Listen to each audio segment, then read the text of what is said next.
I woke up with the feeling that something had been moved in the shadows of my life. It wasn't just the tired body of recovery. It was the sharp perception of someone who has suffered betrayal before.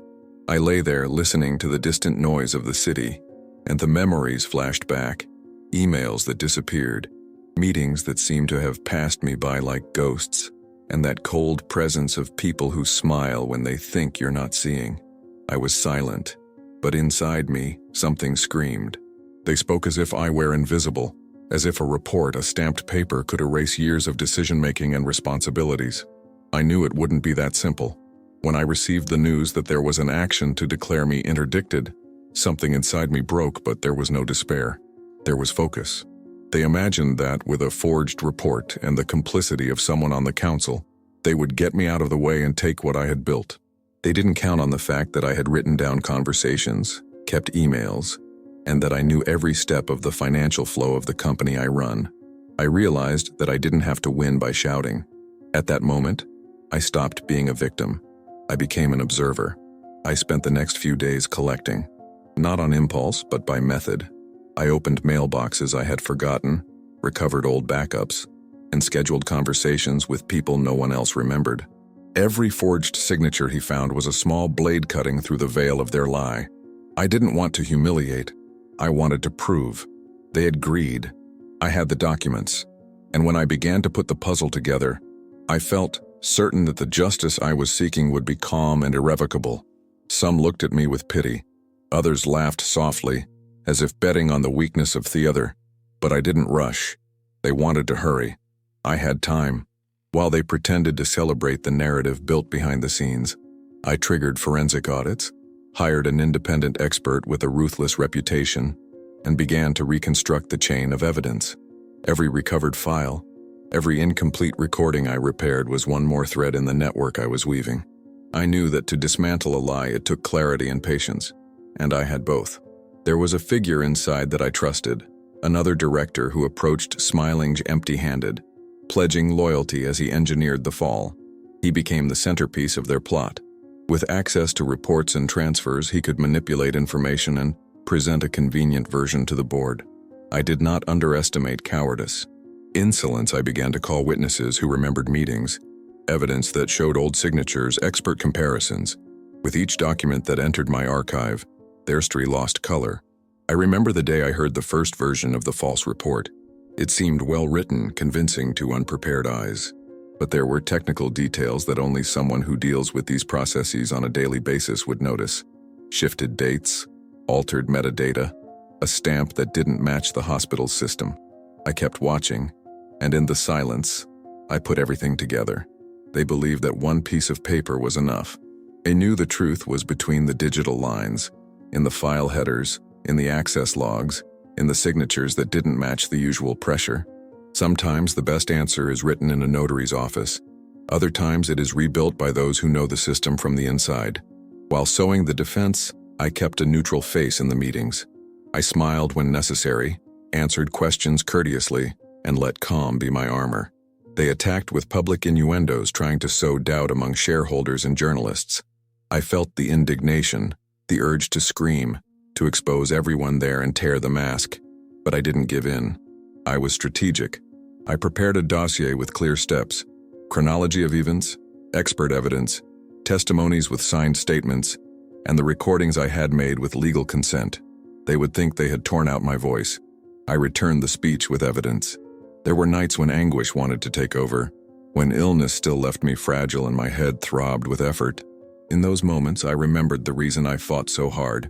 Not just my honor, but the truth for those who trust me, for the employees who depend on my work, and for the history I had worked so hard to build. I didn't seek visceral revenge. He sought reparation. And he knew that reparation is always more painful for the unjust when it comes through the very institutional body that they tried to corrupt. The narrative I prepared was not only technical, she was human. I presented accounts from those who worked with me for decades, showed correspondence that proved decisions, and highlighted the discrepancy between the forged report and the actual history. They wanted me to be erased as a mistake, but I chose to appear as living proof of my work and my integrity. They confided in empty words. I brought facts that do not bend to interest. My revenge was not to fight. It was to let them lose alone in front of those who really counted. When I reached the point where everything was ready, I felt a strange, almost sacral tranquility. That feeling confirmed that I had followed the right path, not violence, not trampling, but institutional precision. They believed they could remove me with a stamp. I knew that the system, if well activated, reveals fraud, and I was ready to crank every gear. I knew that the second act of my response needed to be invisible and at the same time irrefutable. While assembling the dossier, I also organized the timeline of manipulations. Who accessed which reports, at what times, which IP, which digital signature. I asked my lawyer to forward formal requests, and with that, there was a predictable reaction. They tried to obstruct, alleging confidentiality, medical urgency, and other pretexts to delay obtaining the logs. But the law has clear steps. I walked through them calmly. Each denial became another line in my script, because I already knew that their own resistance could be used in court as evidence of concealment. I hired an independent expert, a professional with an unscathed reputation, known for dismantling fraud with technical precision and language that judges and counsels understand. I handed him the first bundle of files, emails, backups, metadata, old contracts, and the recordings I'd made, all within the law, with formal notices and chain of custody records. He did not want room for questioning the validity of the evidence. They sent in turn the report that tried to declare me interdicted, and the expert analyzed it coldly. I remember the phone call, his voice cutting only, "There's something strange here." It was the first sign that the conspirators' clothing might rip where they least expected it. In corporate life, there are alliances that are made with words, and others that are sealed with silence. I needed allies, not for fighting, but for witnessing. I remembered an operations manager who always seemed discreet and fair. I called, explained the situation in a few words, and asked if he would agree to review certain entries in a safe environment. He replied without hesitation, "If there is counterfeiting, I tell you." At the time when people began to see that there was method in my answer, some approached almost timidly, others afraid. True loyalty doesn't ask for public signaling. It shows up in testimonials that describe meetings, changed agendas, and orders that were never formally in the systems. There was a meeting that I will never forget. They called a preliminary meeting of the council to discuss the medical and legal situation. They called it that to give urgency and confusion. I attended with a serene face and the dossier in hand. I let them speak. They confidently repeated the narrative. Legitimate concern with my decision-making capacity, indication of guardianship, the need to protect the company. They listened to him with that affected patience of someone who has already written the ending. So I asked for the floor, and before I started, I asked the corporate recording system to record everything. I wanted every syllable to be officially recorded. When I opened my file, I handed the expert the most important chair, that he talk about technique, metadata, stamps, and what a poorly done report reveals to trained eyes. The expert, initially restrained, broke the varnish of the forged report. He explained in simple terms that some stamps had generation patterns incompatible with the alleged period, that certain signatures did not match in pressure or in rhythm with what is observed in legitimate documents, that metadata indicated editing after dates that should be immutable. He did it without theatricality, with the precision of someone who dismantles a mechanism. And there, in that shocked silence of the council, I noticed the change. The expert thought quickly, connected points that I had already mapped, and began to draw the line that connected the false report to the hand that manipulated the systems. He didn't just doubt, offered a technical alternative that made it impossible to accept the document presented as incontrovertible evidence. Seeing the expert technically narrate the fraud was therapeutic. I did not seek pleasure in the fall of others, but the clarity that only technical truth gives. The press, which already smelled the story, began to receive discreet signals, official reports, requests for a note, confirmation of investigation. I had decided that it would be made public at the right time, not to feed gossip, but to ensure that the process was transparent and that the attempt to remove me through lies did not find shelter in internal manipulations. The external pressure was added to the internal one. It was one more instrument in my reparation strategy. As the expert exposed the inconsistencies, some faces on the board turned pale, smiles disappeared, gestures hesitated. The director, I believed I had confidence, focused too much on the glass of water. I noticed that the whole room was meditating on the consequences. They realized that I had underestimated not only my ability to gather evidence, but also the technical competence I brought to the case. What began as an attempt to remove himself through stationery became a spectacle of orchestrated incompetence. What for them was a shortcut, for me was a shortcut to the truth. When the lie is analyzed by those who understand processes, it collapses. At the end of the day, I organized the next steps: formal petitions for the establishment of internal investigations, public notifications to the market about an ongoing investigation, and the chain of custody of the evidence that would be delivered to the council and the competent authorities. I kept the dry, almost clerical tone. Facts, dates, proofs, names. There was no room for rhetoric. My response was consolidating on 3 simultaneous fronts: technical, testimonial, and institutional, and each of them was immune to the inflammatory discourse of those who tried to destroy my life with a rubber stamp. They planned an end. I rewrote the outcome with evidence and with the patience of someone who knows how to wait for the exact moment to reveal what is irrefutable. When I left that room, I knew that the silent war had changed direction. They had attacked me in the shadows with letterhead and fake smiles. Now I was the one who walked with the light pointed at them, and the light has a curious habit of revealing dust where they once saw prestige. The corridor of the building seemed quieter than usual, as if entire walls were watching the fall of masks that no one imagined seeing so soon. I walked slowly, not because of physical weakness, though there were still remnants of recovery, but because calm was the thread that held it all together. I didn't want to, and didn't need the rush they expected to see. Haste is the instrument of the guilty. Time belongs to the righteous who knows what he has in his hands. In the following hours, I did what they never imagined. I made room for silence and meticulous work. I examined more documents, each line as if reading the fate of an empire. I have seen transfers that once seemed routine to me take on a new meaning. I saw signatures that I had always looked at in a hurry, and now found their true form under the scrutiny of an attentive mind. I saw patterns. Patterns always tell stories, and I realized that their attempt to interdict me was only the surface of the plan. The main objective was to eliminate me as a strategic piece, take the company step by step, and reduce me, in the eyes of the world, to an incapable man. They wanted to destroy me voice before I could use the truth. They just didn't expect that I had recorded everything while walking through a hell that I never asked for, but that I faced with discipline. I called discreet meetings with those who really deserved loyalty. I didn't ask for support.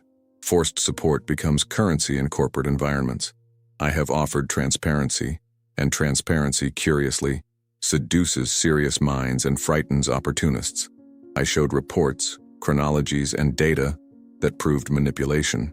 In each meeting, I saw expressions change, eyebrows raise, and that calculated sparkle in the eyes of those who realized that they bet on the wrong horse.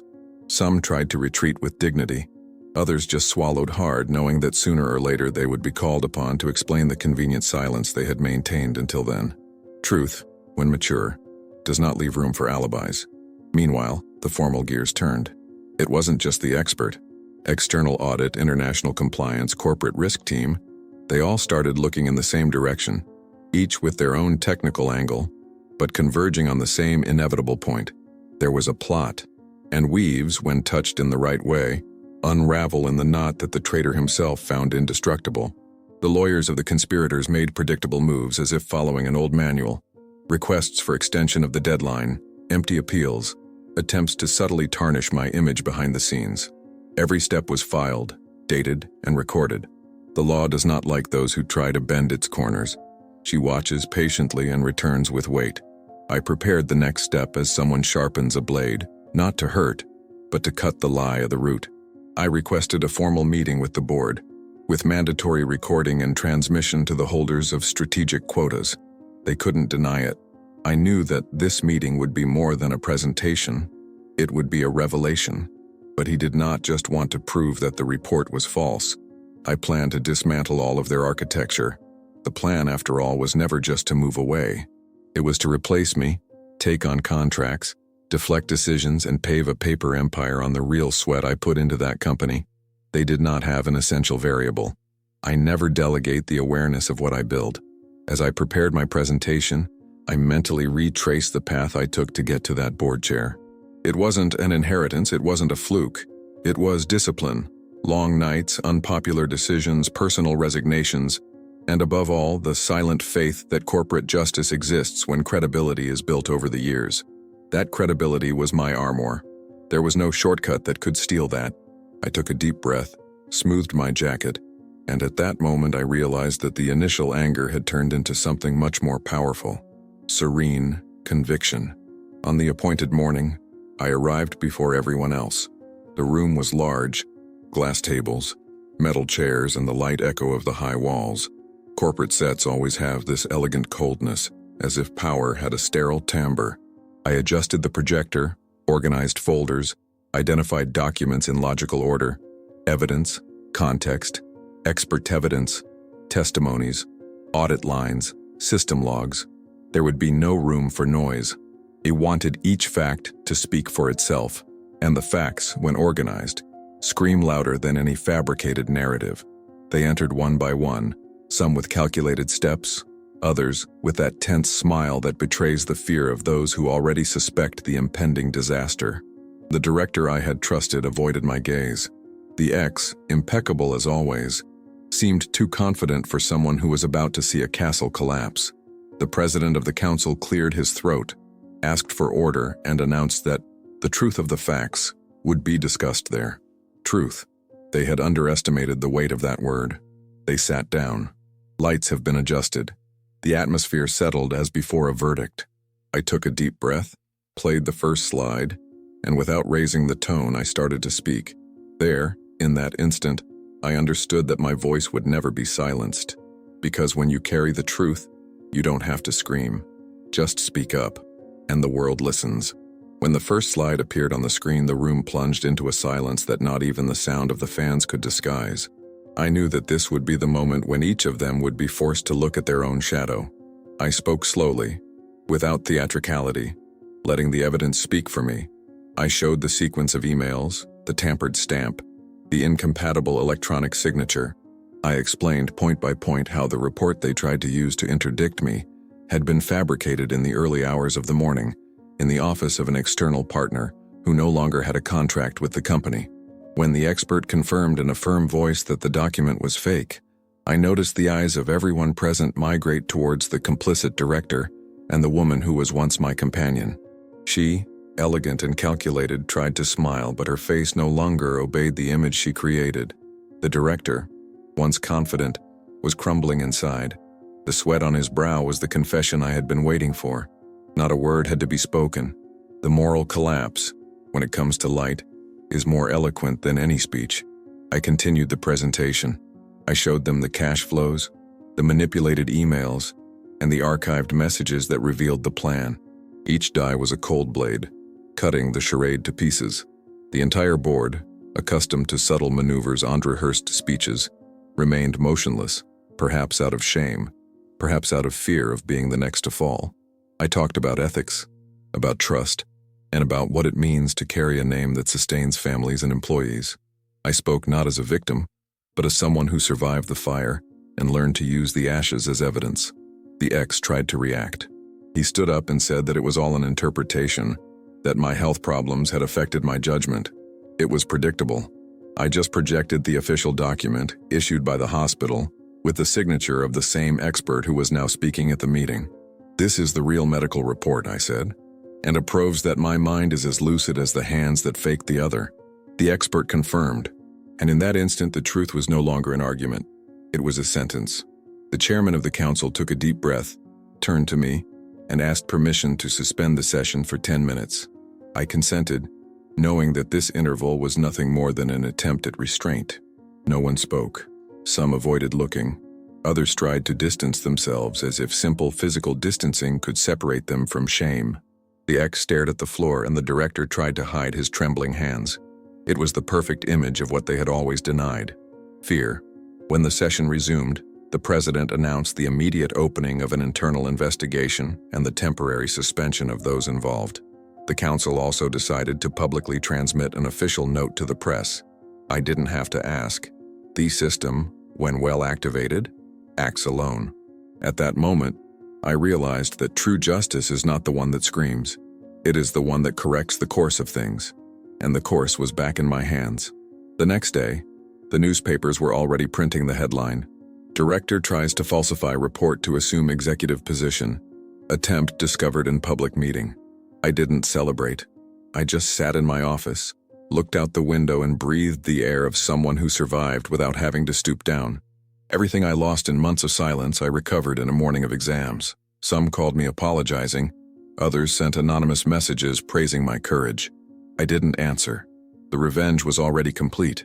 Not because it destroyed, but because it reestablished. The truth, when it finally wins, does not need an audience, only a record. And in that record, it was written that they tried to interdict me with a false report.